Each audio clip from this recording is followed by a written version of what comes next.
একজন মানুষ হিসাবে শব্দ আপনার সবচেয়ে শক্তিশালী হাতিয়ার। এটি একটি জাদুর হাতিয়ার, তবে দুই ধার বিশিষ্ট তলোয়ারের মতো।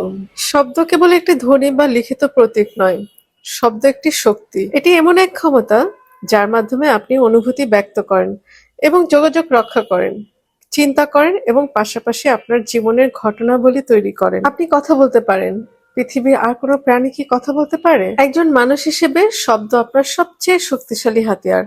এটি জাদুর হাতিয়ার, তবে দুই ধার বিশিষ্ট তলোয়ারের মতো। আপনার শব্দ সবচেয়ে সুন্দর স্বপ্ন তৈরি করতে পারে, অথবা আপনার চারপাশের সবকিছুকে ধ্বংস করে দিতে পারে। এক প্রান্ত হলো শব্দের অপব্যবহার, যেটি সৃষ্টি করে জ্যান্ত নরক। অপর প্রান্ত হলো শব্দের নিষ্কলুষতা, যেটি কেবল সৃষ্টি করবে সৌন্দর্য, ভালোবাসা আর পৃথিবীতে স্বর্গ।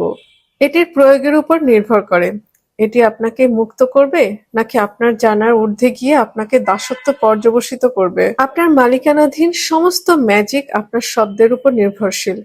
আপনার শব্দ হচ্ছে বিশুদ্ধ জাদু, আর শব্দের অপব্যবহার হচ্ছে কালো জাদু। মানুষের মন একটি উর্বর জমির মতো, যেখানে বরাঙ্গবার বীজ বপন করা হয়।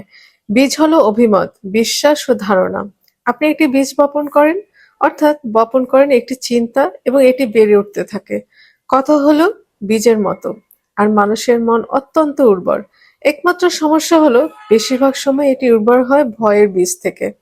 প্রতিটি মানুষের মনই উর্বর, তবে শুধুমাত্র যে ধরনের বীজের জন্য একে প্রস্তুত করা হয়েছে। বিবেচনার জন্য গুরুত্বপূর্ণ বিষয় দুইটি: এক, ঠিক কি ধরনের বীজের জন্য উর্বর আমাদের মন, এবং দুই, ভালোবাসার বীজ গ্রহণ করবার জন্য মনকে প্রস্তুত করা। এখন আমরা দেখব নিষ্কলুষতা শব্দটি দিয়ে কি বোঝায়। নিষ্কলুষতা অর্থ কলঙ্ক ছাড়া। নিষ্কলুষ অর্থ পাপ বা কলঙ্কবিহীন। ধর্মগুলো পাপ ও পাপীদের কথা বলে।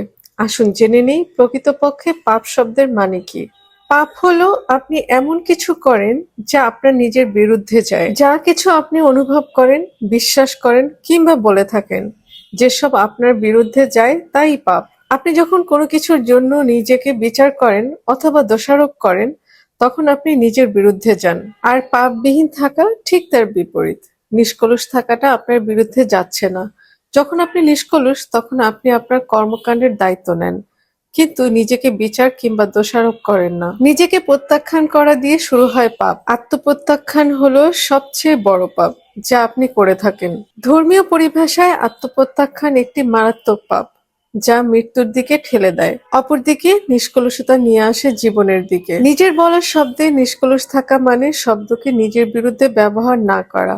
আমি যদি আপনাকে রাস্তায় দেখি এবং আপনাকে নির্বোধ বলি, তাহলে মনে হবে আমি শব্দটি ব্যবহার করেছি আপনার বিরুদ্ধে, কিন্তু প্রকৃতপক্ষে শব্দটি আমি নিজের বিরুদ্ধেই ব্যবহার করছি, কারণ এর জন্য আপনি আমাকে ঘৃণা করবেন, আর আপনার ঘৃণা করার বিষয়টি আমার পক্ষে মোটেও ভালো নয়। কাজেই যদি আমি রেগে যাই এবং আপনার শব্দের সঙ্গে ওই সকল আবেগময় বিষ আপনাকে ঢেলে দেই, তবে আমি নিজের বিরুদ্ধেই ব্যবহার করলাম শব্দকে।